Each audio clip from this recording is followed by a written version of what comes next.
Christophe, donc tu es ingénieur télécom, et puis tu as passé la moitié de ta vie au sein d'une petite entreprise qui s'appelle Microsoft. Et je dis petite parce que quand tu es arrivé, c'était presque une start-up.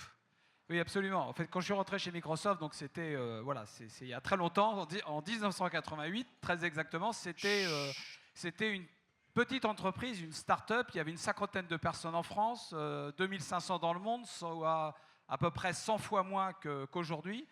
Et en fait, souvent on me dit, mais pourquoi tu es rentré chez Microsoft? Tout simplement parce que j'ai rencontré des gens passionnés qui m'expliquaient un truc incroyable. C'était la devise de Microsoft. Il y aura un ordinateur dans chaque foyer et sur chaque bureau.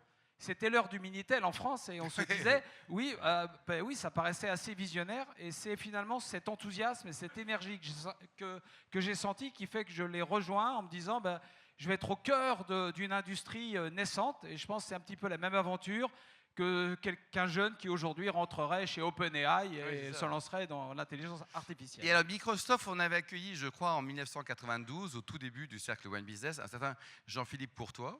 Absolument. Il y a plein de Français qui réussissent. Microsoft aime les Français. Microsoft a une entreprise qui était très internationale et surtout avec une reconnaissance des gens de terrain, une capacité à les promouvoir et à comprendre que pour se déployer au niveau mondial, il fallait comprendre les cultures locales, avec une chance, c'est d'avoir un Bill Gates et un Steve Ballmer qui étaient finalement très ouverts, comprenaient assez bien, voire très bien le français. Et les Français ont toujours eu une place un peu à part chez Microsoft, et Jean-Philippe Courtois étant évidemment emblématique en la matière. Un garçon formidable. Alors toi, tu as été président de la France, tu as bougé aux quatre coins du monde, enfin tu n'as pas arrêté. Hein. Donc combien de temps tu es resté au sein de la compagnie? 17 ans.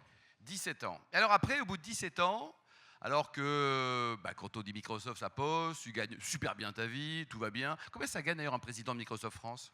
À l'époque, c'était pas. Je vais faire une réponse de politique. À l'époque, je sais plus du tout. Tu vois, je ne saurais pas. Oui, Alzheimer, mais c'était pas ouais. énorme parce que une grosse partie de la rémunération était en fait en action et c'était plutôt un bon choix. Et un jour, tu te dis, je m'en vais. Alors d'abord, on t'a pas viré, tu as décidé de partir, tout ça, c'est ça? Oui, absolument. Et d'ailleurs, c'est un choix qui n'a pas forcément été bien compris.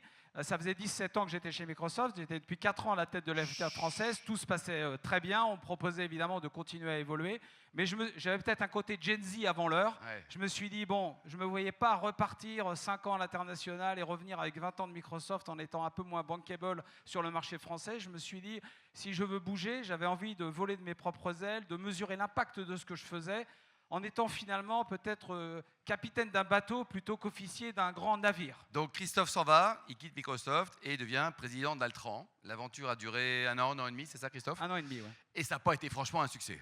Non, bon, on fait des erreurs dans les. J'ai fait le bon choix, j'en suis persuadé, finalement de m'émanciper et de décider de voler de mes propres ailes, de ne plus être attaché à un logo, à une entreprise et de voir ce que je valais dans le monde extérieur. Mais évidemment, j'ai fait un mauvais choix puisque l'entreprise était loin d'être sortie des affres juridiques qu'elle avait à l'époque et ça a été une affaire un petit peu compliquée qui fait que ce que je raconte dans le livre, oui. Mais je précise que le livre, il n'est pas sur ma vie, mon œuvre, il est vraiment sur justement cette période qui a suivi Altran, c'est comment se réinventer en dehors du monde de l'entreprise. Quand on va passer 15 ans, 20 ans, 25 ans dans le monde corporate, on se retrouve dans le monde extérieur. Je sais qu'on a une assemblée essentiellement de personnes de TI et de PME, et vous voyez certainement autour de vous des gens qui viennent de grandes mondes corporate, et vous dites, mais ils ne sont pas forcément adaptés au monde extérieur. Et c'est un petit peu ce que j'ai vécu, en ayant finalement à répondre à la question la plus difficile à laquelle j'avais à répondre, qu'est-ce que j'ai envie de faire et comment je peux me réinventer dans ce monde plus entrepreneurial. Je fais une comparaison dans le livre, j'utilise la fable du loup et du chien de La Fontaine, en expliquant finalement dans les grandes boîtes corporate, c'est prédictible, vous êtes dans un cadre, je ne dis pas que c'est facile, mais il y a une certaine forme de cocon, de prédictabilité, une addiction au logo, etc. Vous êtes une sorte d'animal domestiqué, vous avez un terrain de jeu, mais dans un cadre bien défini. Alors que finalement, quand vous passer dans le monde plus entrepreneurial, il faut retrouver son instinct sauvage. Et alors justement, il y en a plein qui se disent on m'aime alors qu'ils sont présidents de Microsoft, puis un jour il n'y a plus de président de Microsoft, il y a juste Christophe Holnet. Est-ce qu'on t'aime autant quand tu es Christophe ou quand tu es Microsoft?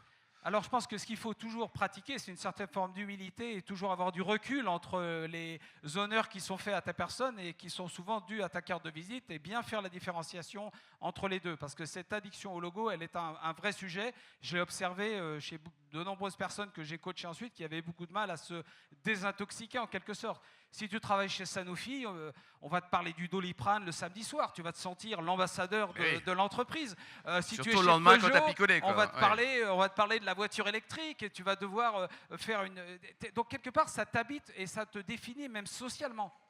Et donc il faut avoir cette hygiène, je dirais, intellectuelle, de prendre du recul par rapport à ça. Et Dieu soit loué, c'était un peu mon cas et ça m'a aidé. Alors justement, est-ce que tu as galéré Alors oublions financièrement parce que tu avais gagné un peu de sous avant, mais quand même. Est-ce que toi, le rebond, on va dire, le post Microsoft et post Altran, ça a été compliqué? Est-ce que tu avais besoin de copains? Est-ce que tu as des gens qui t'ont pu téléphoner? Est-ce que se réinventer, c'est facile? Parce que tu étais jeune, tu avais quel âge à l'époque? Tu es toujours jeune, mais 43 ans. Mais 43 ans, c'est super jeune, quoi.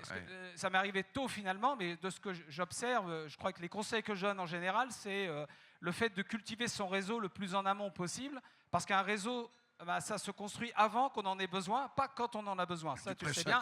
Et si vous êtes tous là, c'est que vous comprenez très certainement ça, c'est de prendre les opportunités de formation, d'ouverture vers le monde extérieur qui sont offertes pour pouvoir effectivement rebondir vers l'extérieur. Et donc moi, j'ai fait ce qu'il ne fallait pas faire. Comme j'avais pris un choc et un coup sur la tête, je me suis un petit peu agité. J'ai cramé mon réseau en sollicitant des personnes sans avoir quelque chose de précis à leur demander. Et le conseil que je donne dans le livre, c'est justement prendre un tout petit peu de recul, autant raisonnablement que c'est nécessaire, définir son projet, chercher son ikigai, ce que j'ai fait après avec une coach, c'est-à-dire cet alignement entre ce que l'on aime faire, ce pourquoi on est doué, ce pourquoi on peut être payé et ce qui a un impact positif sur le monde, qui peut être une boussole du type de job que vous rêvez de faire. Et c'est ce que j'ai fini par réussir à faire en rejoignant NetGem, qui était une PME que finalement j'ai dirigée. J'avais enfin ce bateau à diriger et une boîte que j'ai internationalisée. Ouais. Et alors aujourd'hui, le quotidien, c'est quoi, Christophe, d'un point de vue professionnel? Aujourd'hui, après avoir dirigé investi dans les boîtes, NetGem, donc je suis devenu investisseur et conseil. Je travaille à la fois avec le fonds 72, qui est le nouveau nom de Apax Partner, où je suis un operating partner. Donc je participe à des projets entrepreneuriaux sans en avoir les ennuis au quotidien. C'est quand même sympa.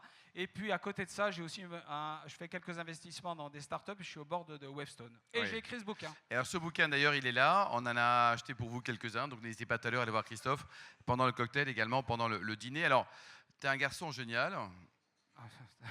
C'est un avis objectif. Tu es sain, tu es mon pote en plus. Et pourtant, tu t'es lancé en politique. Mais ça va pas. Il n'y a que des mauvais en politique. Toi, t'es un mec bien, non? Alors, dans cette période un petit peu entre deux, justement post-Altran, où je me cherchais un peu, j'habitais Neuilly. Et il se trouve que j'avais été choqué de voir à l'époque Nicolas Sarkozy, qui était tout juste président de la République, annoncer que David Martinon allait être le candidat à la mairie de Neuilly, avec quelques Neuilliens, dont Jean-Christophe Fromentin.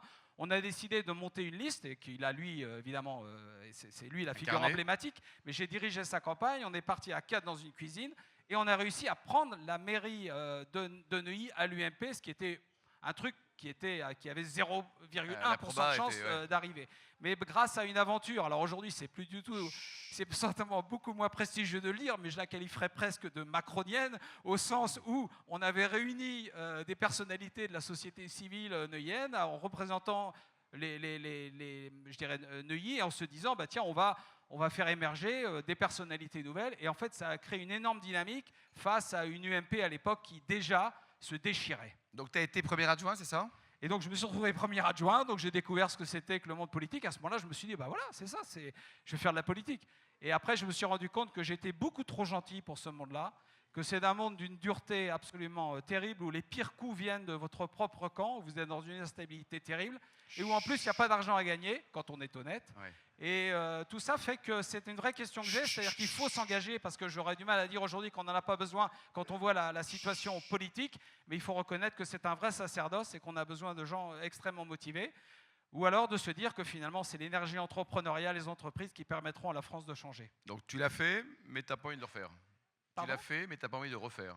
Je n'ai pas envie d'aller... Le mandat municipal et l'action quotidienne, c'est très, très bien, je le referai peut-être plus tard, mais la carrière politique, avec ce que ça suppose de coups durs et de... J'ai pas le cuir assez tanné pour ça. C'est ça, quoi.